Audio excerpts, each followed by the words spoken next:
Se i casi di truffa tradizionale, finti agenti del gas o sedicenti esattori sono in continua diminuzione, non conoscono crisi le truffe online perpetrate sui siti di e-commerce o su quelli di vacanze. Da qui il lavoro della Questura di Treviso che a inizio estate ha messo in piedi un vero e proprio pool contro il fenomeno. Pochi mesi di attività, già 25 denunciati, si tratta per lo più di cittadini italiani che utilizzavano come prestanome degli stranieri. Tra le truffe più gettonate quella relativa alle finte locazioni per le vacanze. Abbiamo avuto, soprattutto all'inizio dell'estate, numerosi casi in cui di fatto l'oggetto della truffa fosse proprio l'affitto di una casa vacanza, principalmente nel litorale veneto, in quelle che sono le principali località turistiche del Veneto. Ma anche le truffe online stanno cambiando volto. Se prima i truffati erano solo gli acquirenti, ora a essere gabbati sono sempre più spesso i venditori, come nel caso della ragazza di Villorba che ha messo in vendita la sua bici per 200 euro. Trovato l'acquirente, questi le ha sfilato quasi 2000 euro. Stessa sorte è toccata a un trevigiano residente a Venezia che voleva vendere degli pneumatici usati per 600 euro.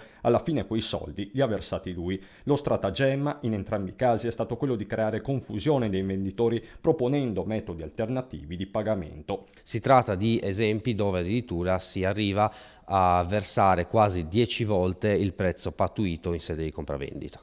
L'appello della questura ai truffati è quello di denunciare il prima possibile così da procedere al sequestro preventivo. In modo tale che si riesca a bloccare spesso quelle che sono carte prepagate, prima ovviamente che vengano che venga preso il denaro da parte del truffatore.